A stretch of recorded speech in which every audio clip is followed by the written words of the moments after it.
बिस्मिल्लाहिर्रहमानिर्रहीम अस्सलाम वालेकुम। आज की इस वीडियो में हम federal board 10th class physics chapter number 10 के न्यूमेरिकल प्रॉब्लम्स करेंगे। इसको आप चैप्टर नंबर 1 भी कह सकते हैं, simple harmonic motion and waves.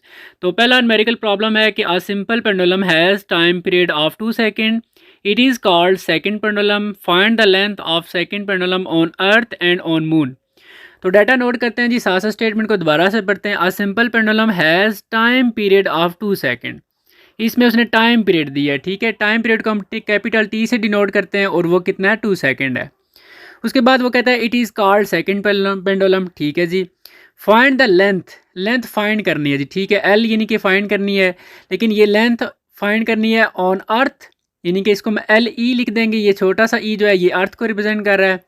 And on moon, और लेंथ हमने मून के ऊपर भी फाइंड करनी है, तो इसलिए एल एम इसको मैंने लिख दिया, ठीक है जी। उसके बाद हमारे पास जो गिवन है वो जी एम, यानी कि यहाँ पर एक और चीज़ बता दूँ, जो जी ई यानी कि जी की वैल्यू होती है अर्थ के ऊपर होती है 9.8, और ब्रैकेट में उसने दिया हुआ है जी एम। जी एम यानी कि मून के ऊपर जी की वैल्यू कितनी होगी, वो अर्थ वाली जो वैल्यू उसको आपने 6 से डिवाइड करना है, तो 1.6 आ जाएगा। तो इस तरीके से जी की वैल्यू जो है वो मून के ऊपर भी आप कैलकुलेट कर सकते हैं। अभी जो असल हमारा टारगेट है वो लेंथ फाइंड करनी है, तो इसके लिए वेरी सिंपल हमारे पास ये formula T is equal to 2 pi L over G. यहाँ से हमने L की वैल्यू फाइंड करनी है। तो फर्स्ट ऑफ ऑल हमारा टारगेट ये है कि हम L को अलग कर लें। तो L के ऊपर अगर आप देख रहे हैं तो इसके रूट है, इसके रूट को ख़त्म करना है। इसके रूट को ख़त्म करने के लिए हम दोनों तरफ स्केयर ले लेंगे, taking square on both side. तो ये थी, मैंने दोनों साइड पे स्केयर ले लिया, ये टी स्केयर हो गया, और दूसरी साइड 2 पाई एल ओवर जी, इसको सारे का मैंने स्केयर ले लिया। अब क्या होगा, ये टी स्केयर इसी तरह रहेगा, 2 का जब स्केयर होगा तो ये 4 हो जाएगा, पाई का स्केयर, और ये जो एल ओवर जी है इसके ऊपर से इसके रूट और ये स्केयर आपस में कैंसिल हो जाएंगे, सिंपल रह जाएगा एल ओवर जी। अब चूंकि हमें एल की वैल्यू चाहिए, तो जी जो नीचे डिवाइड हो रहा है ये टी के साथ जा टी स्केयर के साथ जाके मल्टीप्लाई हो जाएगा, और 4 पाई स्केयर जो है वो नीचे जाके डिवाइड हो जाएगा, कुछ इस तरीके से आ जाएगा। इसको हम थोड़ा सा रीअरेंज कर लेते हैं। L is equal to T square g over 4 pi square. अब यहाँ पर हमने क्योंकि दो लेंथ फाइंड करनी है, एक अर्थ के ऊपर और एक मून के ऊपर, तो यहाँ पर हम क्या करेंगे जी, इसी फार्मूले को आप 2 दफ़ा चेंज करेंगे। देखें, जब हमने लेंथ फाइंड करनी है अर्थ के ऊपर तो हम एल ई लिख देंगे एल के साथ, और यहाँ पर दूसरी साइड पे क्या चेंजिंग करनी है, टी स्केयर जी ई। यहाँ पर जब आप एल लेंथ फाइंड कर रहे हैं अर्थ के ऊपर तो वैल्यू भी जी वाली आप अर्थ वाली यूज़ करेंगे, सिंपल ये ट्रिक लगानी है आपने। अब यहाँ पर टी जो हमारे पास है वो 2 है, और जी की वैल्यू अर्थ के ऊपर 9.8 होती है, आगे डिवाइडेड बाय 4, और 3 पॉइंट पाई की वैल्यू होती है 3.14, और इसका आप स्केयर कर देंगे। अब आपने क्या करना है, 2 का स्केयर करना है, वो 4 आ जाएगा, 4 को आपने 9.8 से मल्टीप्लाई करना है, तो ये आ जाएगा 39.2, और इसी तरह नीचे आपने 3.14 का स्केयर लेना है, और जो आंसर आएगा उसको 4 से मल्टीप्लाई करना है, तो ये आंसर आ जाएगा 39.4। अब इन दोनों वैल्यूज़ को आप जब डिवाइड करेंगे तो आपका आंसर आ जाएगा 0.99, क्योंकि ये लेंथ है तो साथ आप मीटर लिख देंगे। इसको आप 1b लिख सकते हैं, ठीक है। ये दोनों आंसर आपके हो सकते हैं। उसके बाद हमने क्या करना है, अब लेंथ फाइंड करनी है मून के ऊपर, यही फार्मूला यूज़ होगा, जस्ट थोड़ी सी चेंजिंग क्या करेंगे। देखें, एल के साथ मैंने एम लिख दिया है, और दूसरी साइड पे जी की वैल्यू मून वाली यूज़ करनी है, बस ये डिफरेंस है इसमें, ठीक है। तो यहाँ पर आपने क्या किया, टी की जगह आपने वैल्यू पुट कर दी 2, और जी मून वाली वैल्यू होगी 1.6 या 6 लिख सकते हैं, और आगे नीचे जो है वो 4 पाई की वैल्यू 3.14 का हो जाएगा।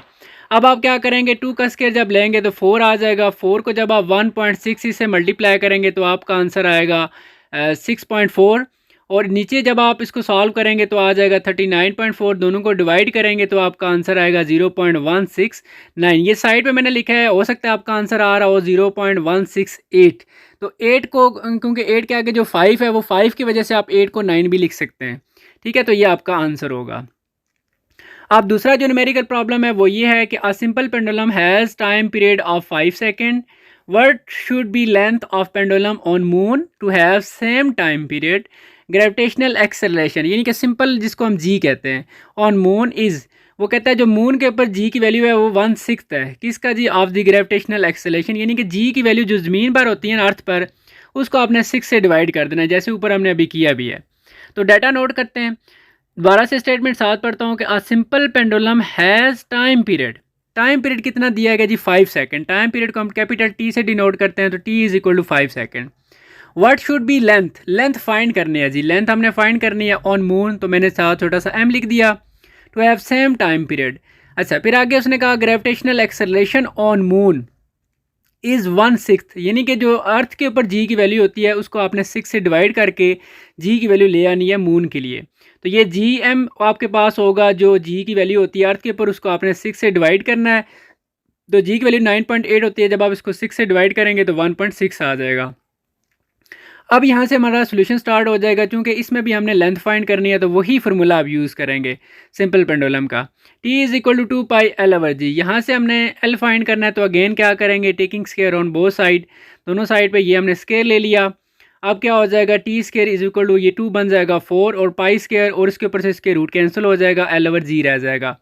अब हमने जी जो नीचे डिवाइड हो रहा है ये टी स्केयर के साथ जाके मल्टीप्लाई हो जाएगा, और 4 पाई स्केयर जो एल के साथ मल्टीप्लाई हो रहा है ये दूसरी साइड पे डिवाइड हो जाएगा। इस तरीके से आप इसको यूँ लिख लें, L M is equal to T square g M over 4 pi square. यहाँ पर एम मैंने इसलिए लिखा है क्योंकि स्टेटमेंट में उसने कहा था कि लेंथ फाइंड करें मून के ऊपर, ठीक है जी, इसलिए हम जी जो वैल्यू यूज़ करें मून वाली और एल एम लिख दिया। अब वेरी सिंपल है, टी की वैल्यू टाइम पीरियड 5 है, 5 का स्केयर हो जाएगा जी एम यानी कि 1.6 है, आगे नीचे 4 और पाई की वैल्यू 3.14 है।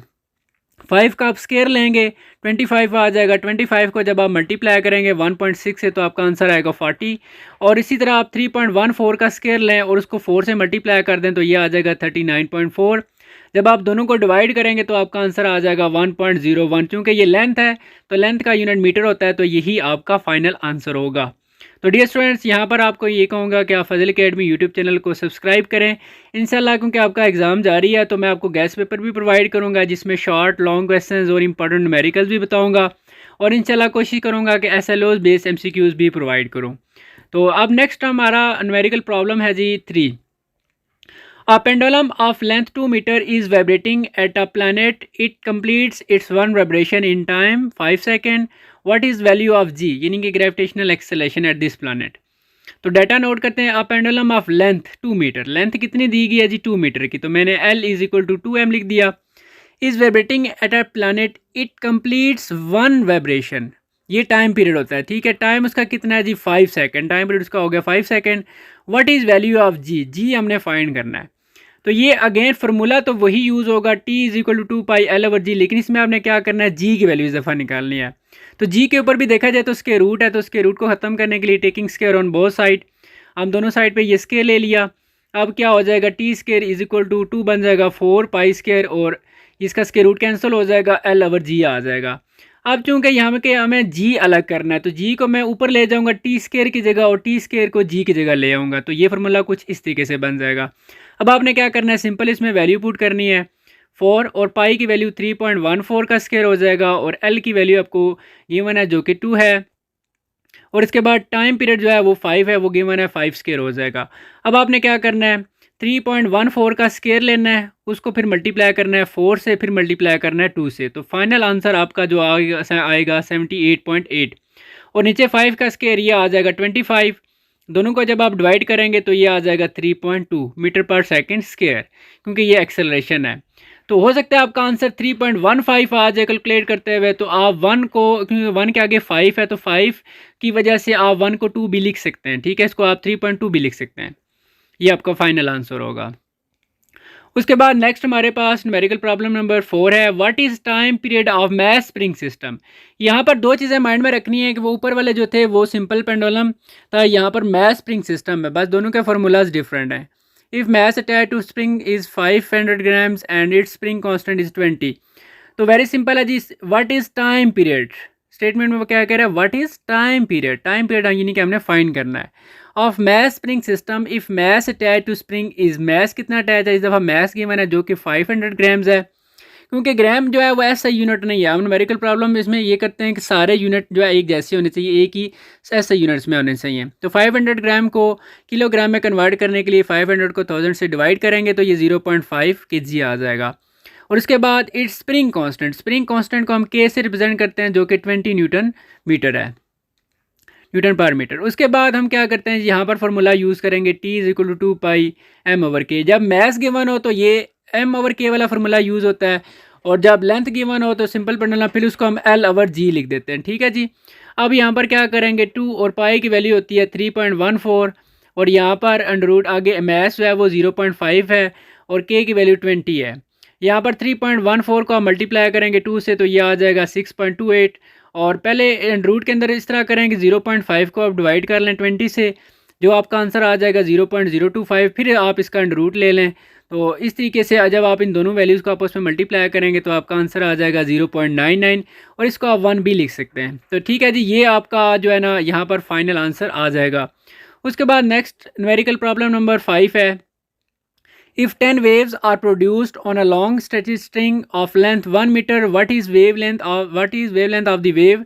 What will be frequency of the wave if speed of waves is 12 metre पर सेकेंड?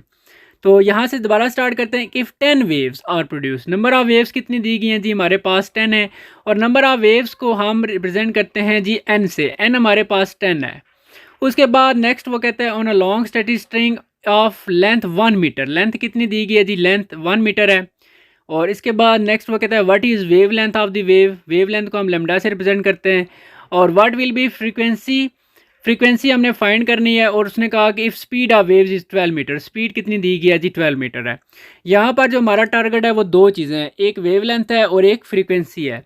तो यहाँ पर बहुत सिंपल है जी। वेव लेंथ देखें मैं कैसे फाइंड करता हूँ, ये हमारे पास एक फार्मूला है, lambda is equal to L over N, ठीक है जी।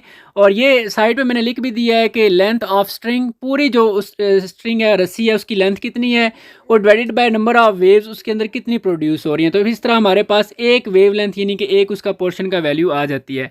तो यहाँ पर एल जो है वो हमें गिवन है 1 मीटर है, और नंबर ऑफ वेव्स जो है वो 10 है। दोनों को जब आप डिवाइड करेंगे तो 0.1, चूँकि ये लेंथ ही होती है तो इसलिए मीटर लिख देंगे।